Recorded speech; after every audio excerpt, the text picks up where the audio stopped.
Good morning, students. So, once again, we are back. I was eagerly waiting to meet you all once again. So, again, I have been assigned to take the history class of class 7. It is our bad luck that we are unable to meet face to face because till now government has not given permission to start our offline class, which we have got permission only up to 9, 10, 11 and 12. So still the government gives the permission to continue your offline class. We will have to continue with this online method. In this class 7, I will be taking your history class, where our first chapter is known as the medieval period. My dear students, let me tell you, the Indian history is divided into 3 parts. The first one is known as the ancient history, then we have the medieval history, and we have the modern history. If we divide it in terms of centuries, then 1st century to 8th century is known as the ancient period. 8th to 18th is known as the medieval period. Out of that, 8th to 13th is known as the early medieval period. If we divide the medieval period into 2 halves, then 8th to 18th is the medieval period, out of which 8th to 13th is known as the early medieval period, and 13th to 18th is known as the latter medieval period. Is it clear? So 1st to 8th century is known as the ancient period, 8th to 13th is known as early medieval period, 13th to 18th is known as the latter medieval period, and 18th century onwards is known as the modern period. Now you may ask me, just sir, what is the cause or what is the reason why after 1st to 8th century is considered as the ancient period and why medieval period starts? Now certain incidents happen, like previously you were in class 6, now you are in class 7. In between, what happened that you were promoted to class 7?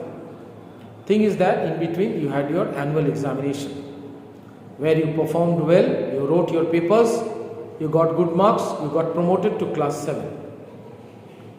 So something happened for which you were promoted to class 7. Similarly, something might have happened for which there was a change in the century, change in the period. The death of, you must have heard the name of the great ruler Harshavardhan. With the death of Harshavardhan marked the end of the ancient period and the beginning of the medieval period. So 8th century marked the end of ancient period and the beginning of the medieval period, and if you consider in terms of years, it is 647 to 1750.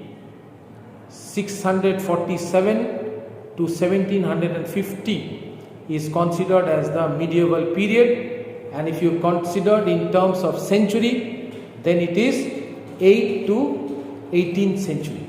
8th to 18th century, and the ancient period is 1st century to 8th century. Now in the medieval period, what marked the end of the medieval period?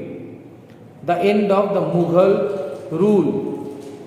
The end of the Mughal rule marked the end of the medieval period. You all know that the Mughal period started with Jahiruddin Muhammad Babur. When he came to India, he defeated Ibrahim Lodi in the first battle of Panipat in 1526, and with that marked the beginning of the Mughal rule in India. And it continued with Babur, then Humayun, then Akbar, then Jahangir, then Shah Jahan, Aurangzeb, up to Aurangzeb.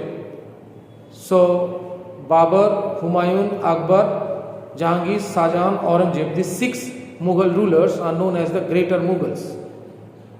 After that came Muhammad Shah, Jahandar Shah, Farooq Shir, Shah Alam II, Akbar II, and it went on till the last Mughal ruler was Bahadur Shah Jafar, who was arrested by the British in 1857 and he was exiled to Rangoon. So starting from Babur in 1526, start the beginning of the Mughal period, and it continued continued till 1857. That was the last ruler was the Bahadur Shah Jafar, the last Mughal ruler. So after the end of the Mughal rule, the British came to India. That was known as the beginning of the modern period. And the period that we are continuing still is known as the modern period. So, my dear students, hope all of you have understood that the Indian history is divided into 3 parts: ancient history, modern history or medieval period, and the modern period. So, medieval period comes between ancient and modern. Medieval, the word medieval has come from a Latin word known as medius, which is known as middle, which means middle, medius, which means middle, and aevum means the age. So, middle age. Middle of what? On the left hand side we have the ancient period, and on the right hand side we have the modern period. And medieval period may be considered as the middle period of the ancient as well as the modern period. Now, my dear students, let me explain you. Indian history, I said Indian history can be divided into 3 parts, not the world history, because these dates vary from country to country or from different places. In Europe, as I said, the medieval period in India started from 8th to 18th century.